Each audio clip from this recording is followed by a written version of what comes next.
Support comes from St. Louis Public Library Foundation, helping the library serve children and their families with programs and services needed to become lifelong readers. More information about the foundation is at slpl.org. This is St. Louis on the Air from St. Louis Public Radio. I'm Elaine Cha.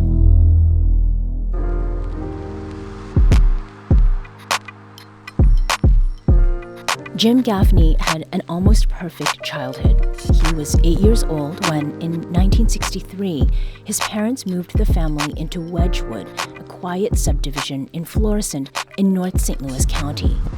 Jim made friends with the neighborhood kids there, playing sports and swimming in the creek that wound through the landscape behind their house. That stream was a place of happy memories for Jim. Its name is Coldwater Creek. We were always playing in the creek, making mudslides on the other side. You know, my mom said, stay out of the creek, that's dirty. And I was, okay, Mom. And no, of course, we were down in the creek. But we, during the summer, that's about all we did is played in the creek. And then little sports around the subdivision. So, yeah, it was a fun time growing up there. We thought we'd stay there the rest of our lives. We had no idea we were swimming in uranium waste. We just thought it was just playtime. By the time he'd reached his 20s, Jim was dealing with cancer. It would be decades before the full story came out that the federal government had dumped radioactive waste near 2 landfills, burying material the U.S. used to build atom bombs that ended World War II, and that part of the story, like the toxic material itself, was covered up. But it didn't stay hidden. The effects of exposure to that contamination kept showing up. When Jim Gaffney got married, he and his wife Susie moved into a house in the same area. Their young son also played in Coldwater Creek. And like Jim, he too was diagnosed with cancer. What really got me very interested was when Joey had to go down to Barnes after he had his original thyroidectomy, and they knew it had spread everywhere within his neck, and they said, he is like Chernobyl. He is just like Chernobyl. This is what happens when people get exposed to radiation. All these people had massive cases of spread thyroid cancer. And they said, what's Joey been exposed to? I said, absolutely nothing. That was Susie Gaffney. She and her husband, Jim, are just 2 of hundreds, perhaps thousands of people who've gotten sick in the decades since radioactive waste was dumped in North St. Louis County in the 1970s. Today, Jim's living with Hodgkin's lymphoma, as well as blood cancer, bladder cancer, and bone marrow cancer. Their stories and those of others who lived near Coldwater Creek are at the center of a news article out today by journalist Mike Fitzgerald. The piece examines the present moment when public officials are finally seeming to take the problem seriously, even as people like Jim Gaffney continue to suffer serious health consequences. Here to talk with me about the ongoing legacy of radioactive waste in Coldwater Creek and the people impacted by it, I'm joined by the author of that new article, journalist Mike Fitzgerald. Mike, welcome back to the show. Oh, it's great to be back. Thank you. Now, Mike, you have covered this issue for years. How is this piece different? And what was it like getting to know people like the Gaffneys?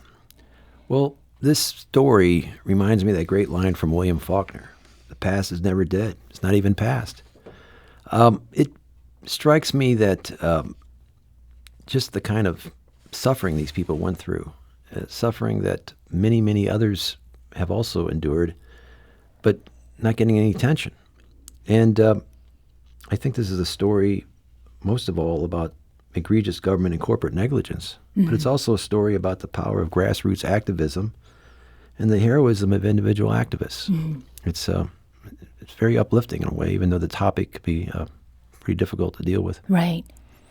Now, Mike, can you give us a reminder about where this radioactive waste was dumped such that it would affect so many people? Oh, sure. And it was not dumped into Coldwater Creek. So how is it that it got there? Well, somewhere around the late 1940s, a company called Mallinckrodt was still refining enriched uranium. And the residue of that process, which was like this dirt-like substance, was dumped at a landfill near Lambert International Airport at the very head of the Coldwater Creek. There were hundreds and hundreds of metal barrels were dumped there. There was no effort made to ensure that it did not leak, and eventually over time these barrels corroded and emitted the waste into the creek. Decades passed before anyone realized the dangers involved. Unfortunately, no one notified the people of this area of North County about the dangers they faced. This is also at a time when North County was rapidly growing in population because of McDonnell Douglas and Emerson Electric, and lots of people were moving in there. New subdivisions, new schools, new parks. It was a really exciting time. But no one knew about this dangerous legacy until probably the late 80s when the first newspaper articles started appearing. And even then, people still weren't catching on to the dangers they faced. And Coldwater Creek is central to this story. Yes. For what reason? Well, it's a 14-mile-long waterway that meanders very slowly northeast from the airport to the Missouri River. So it encompasses a huge part of the population of North St. Louis County. It was like any creek. It was attractive to kids who wanted to play on a hot summer day, or oftentimes they skated on it when it froze up. They swam in it and slid down, the creek banks just enjoying it like any kids would. But there was no effort to warn them of the dangers, even through the 1990s when the Army Corps of Engineers started, digging up suspected radioactive material and trying to reclaim it. Mike, you've called what happened with Coldwater Creek a cover-up. How is it that we know that? Well, I didn't call it a cover-up per se, but certainly there was no effort to warn people what was going on. How can we say that? Well, there in July of 2023, with the help of our guest Dawn Chapman, documents were obtained. The person who spearheaded this was the great Kay Dry, who has been called the Paul Revere of the nuclear age. She was determined to get the truth of this, so she fought this incredible battle to obtain documents from the government showing how our government and the corporate contractors completely downplayed the dangers of access to this creek. They was it a cover-up? I don't think it fits the definition of a cover-up, but there was just this indifference to the dangers. And so many thousands of people were exposed to it unwittingly. And we will be speaking with Dawn Chapman in just a moment. She's the founder of Just Moms STL.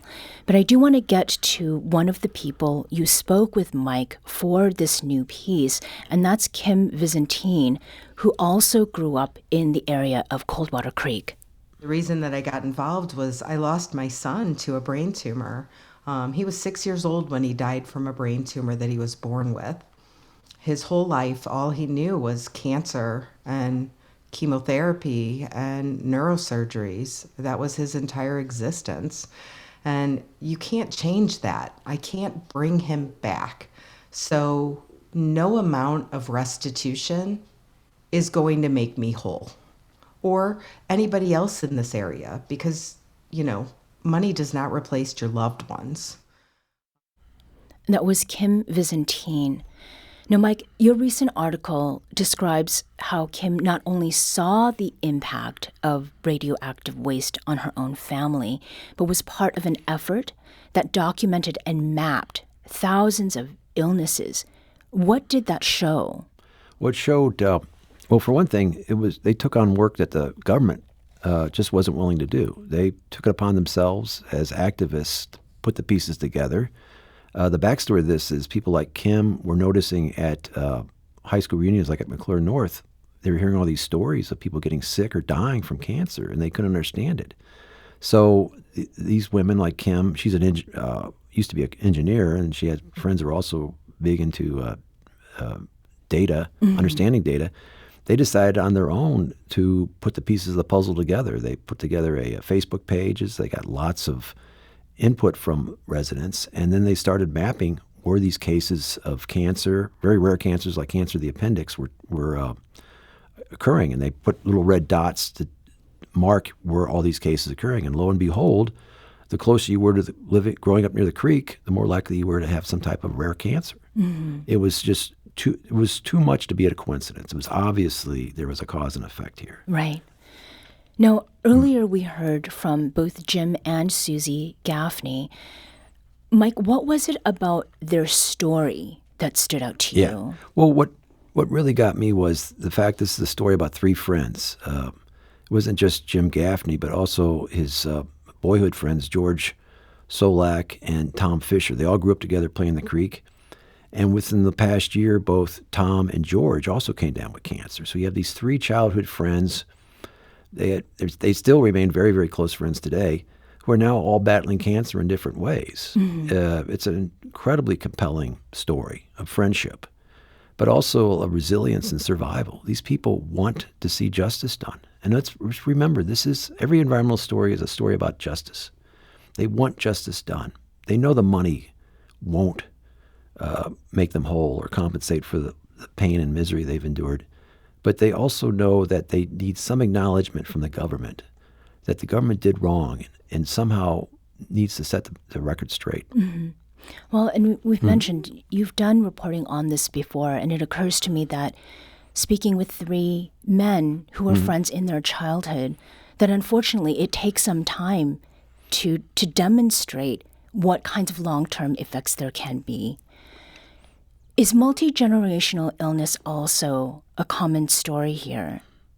It is. I mean, what we're seeing is the fact that we have so many people suffering cancer and autoimmune diseases in a very small area, and it's these people are almost like they're serving a sentence for growing up in the wrong part of town. Mm-hmm. Now, one of the things that makes this story relevant is our senators Josh Hawley and Eric Schmidt are co-authoring legislation called the RECA Act, or Radiation Exposure Compensation Act, that would pay money out to the people who've lived in Coldwater Creek, as well as other areas that have been exposed to radiation, like people who live near West Lake Landfill in Bridgeton, as well as throughout the rest of America.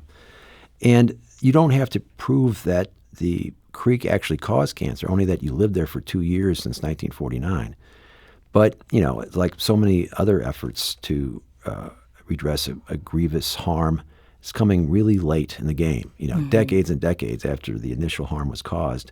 But it's something, and it's something that a lot of people see as their last chance to get the government to acknowledge the suffering they caused. Right. We need to take a quick break, but we will be back shortly to continue this conversation about the impact of radioactive waste dumped in North St. Louis County and why federal agencies like the EPA and politicians are taking notice. Journalist Mike Fitzgerald's story was published this morning, a commission of the River City Journalism Fund. This is St. Louis on the Air on St. Louis Public Radio.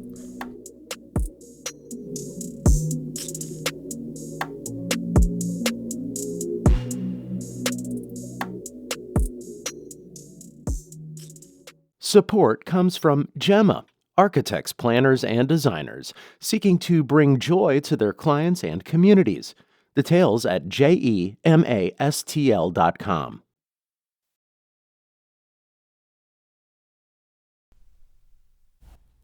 Welcome back. Before the break, we were talking about the presence of radioactive contamination around places like the West Lake Landfill and Coldwater Creek, and how, for years, residents have tried to raise alarm. Their voices are finally being heard. Last month, Lee Zeldin, director of the U.S. Environmental Protection Agency, visited the area, including West Lake Landfill, and he pledged to clean up the toxic mess.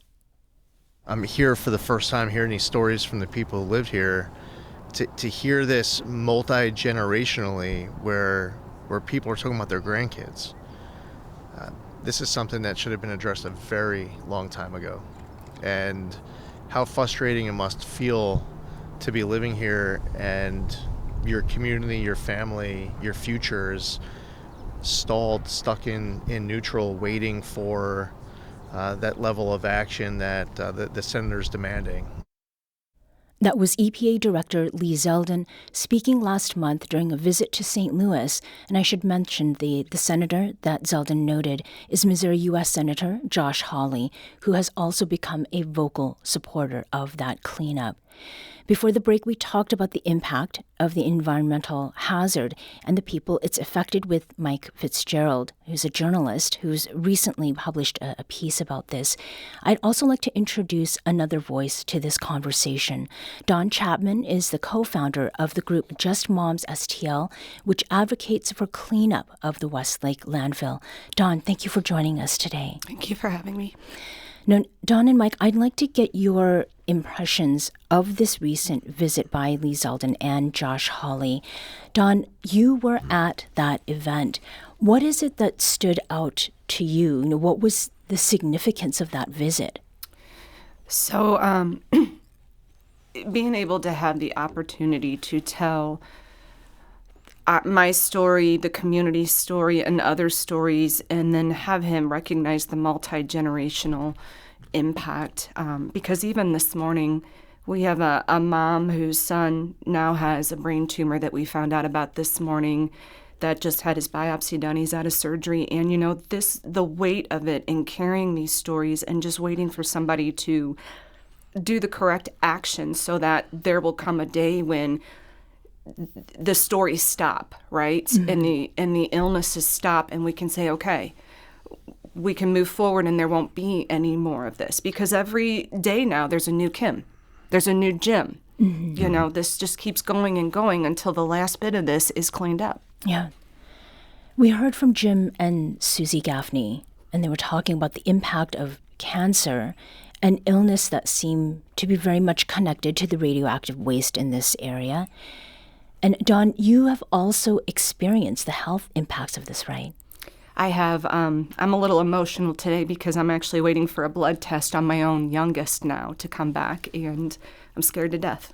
Mm-hmm. And my husband's scared, and what ends up being a simple doctor's visit for something routine just never is. You just cannot take it for granted. And Mike did such a great job in his story showing how we are haunted. This haunts us. There is this spirit, this ghost following us, and we never know when it's going to jump out and grab us. And it's going to be our turn. Maybe somebody wakes up one morning and there's a lump under their armpit. Maybe it's a headache that lasts a couple weeks, and then an MRI happens, and then it's the worst case scenario. This is life for us, and the heaviness and the weight of that and the unfairness, he captured it. This is one of the most well-written stories about this issue that I've ever read. Mm-hmm. What does it do that others have not, Dawn? It tells the story of the emotional human impact, not just the cancers, but the weight of living with this and waiting for the diagnosis. And it ties it into the fact that Jim and his friends, that is so relatable in St. Louis, to have that group of friends, for them to share this, for this to be one of the things they have in common, to be sick from this creek is just heartbreaking. Mm-hmm. And that it's not something, when you read this story for Susie and Jim, this was not something they even thought was possible for their life. They had dreams. They did everything right. They moved to be close to their parents. They made amazing decisions, but somebody did not tell them that this creek was contaminated and denied them the ability to make the best decision for their family, because there's no way they would have let their kid in this creek. And people knew during the time when their son was growing up and could have put a stop to it. I mean, one question that drove my story was, what is a human life worth? Mm-hmm. Because the RECA Act says you get $50,000 if you're still alive, but if you're the survivor, someone passed away, you only get $25,000. Now, in $25,000, that's a new car, I guess. But that in any way, covers the countless sleepless nights, the worries, the waiting in emergency rooms, the stress, the constant stress. How do you put a price on that? And just what is a human life worth? And that's something we in America, lawyers and insurance people, are constantly talking about. What is a human life worth? And we never really address it, though. because you can't put a price on a human life. Yet we do that constantly, literally every minute of every day. You'd mentioned the RECA Act earlier, Mike. To what extent, is the RECA Act something that attempts to put a value on those lives? And can you explain what that act is briefly? Well, I mean, and this is where people like Dawn and Karen Nickel and others have come in. They've, because of their efforts, they've opened the discussion. The RECA Act originally was passed in the 1990s to compensate people who were exposed to radioactive radiation, poisonous radiation, after being exposed to atomic detonations. Now, they're trying to expand it with the help of Senator Hawley and Schmidt to include people like those who grew up in Coldwater Creek or near West Lake Landfill. So basically, this is a $50 billion bill that over 10 years would pay for things like screenings, would provide compensation, and so forth. This is a very difficult budget climate, though. I mean, it's obvious the Trump administration is seeking to cut costs in a lot of ways. So the headwinds are blowing against them. But for the fact that Lee Zeldin would come here and recognize this shows there's a lot of serious intent behind it. I think there is a desire to make this happen. But but the thing is, it's so difficult. How do you repair the wrongs of the past? You can't do it with a check. Right. And you're not going to bring the people who've died back to life. So how do you, I don't know, we in America have a strange attitude about these things, like with the opioid crisis. There's an opioid settlement, but that's not going to bring back the tens of thousands of people died from opioid overdoses either. Right. But we want to just kind of write a check and move on. And you can't move on, like Faulkner tells us. And to that point, at the start of our show, we heard from Jim Gaffney how he played in Coldwater Creek as a child. Since his 20s, he's been diagnosed with multiple forms of cancer. And he actually did speak with our producer, Danny Wysentowski, about the need for compensation as well as his hope for the future and for people like him. If we can just take the politics out of everything and just look at it, we're all human beings. Just if this was your family, you'd want to find out what's going on, how are we going to clean up, and what are we going to do to reimburse the people that were dumped on by the government or by their careless. I know the uranium had to be made for the bomb, but the careless handling of it afterwards is the problem. And then that was the cover-up when they found out it leaked into the creek, and then they kept it out of everybody's. They built Wedgwood after they already knew it, but the builders didn't know they were building on toxic waste. But it's just come clean.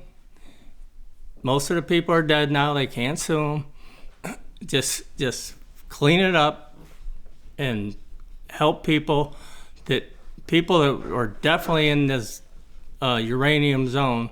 Give them lifetime health care. If they don't give them any money, give them lifetime health care so they don't go broke trying to pay off these medical bills to help fix them. That was Jim Gaffney. Jim grew up playing in Coldwater Creek in North St. Louis County. He is one of hundreds of people who have faced a lifetime of health challenges, including cancer. Dawn, for people who are sick, what do they need? I mean, is money or lifetime health care enough, or is it merely a good start? Sick people, first and foremost, want to know why they are sick.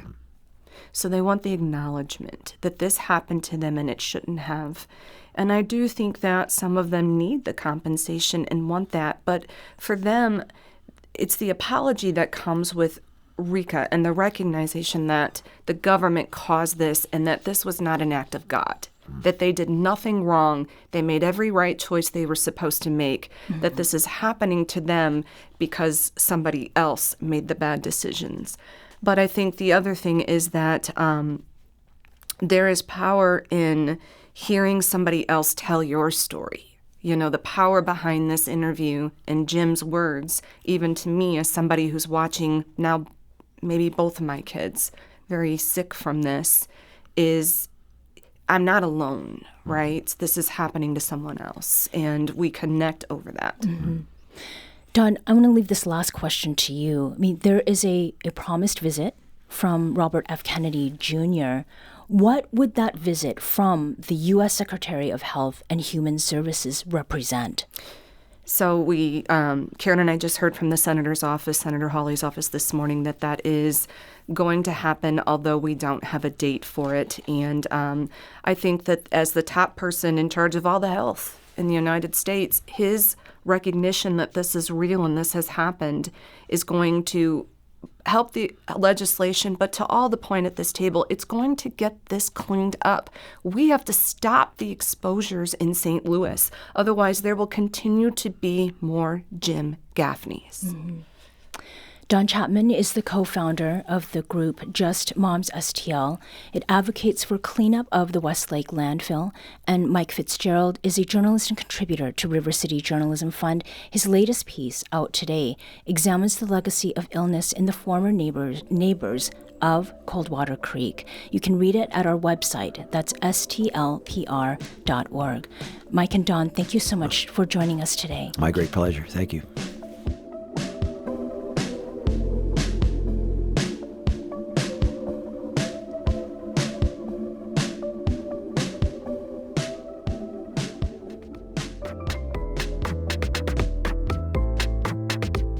This episode was produced by Danny Wissentowski. Audio engineering and podcast design by Aaron Dorr. Our executive producer is Alex Hoyer. St. Louis on the Air is a production of St. Louis Public Radio. Understanding starts here. Do you find yourself regularly listening to episodes of St. Louis on the Air? Suggest us to a friend you think might enjoy our conversations, and leave us a review and rating on Apple Podcasts on the App Store. It's the simplest way to help people discover our show. Thank you. St. Louis Public Radio is a member-supported service of the University of Missouri St. Louis.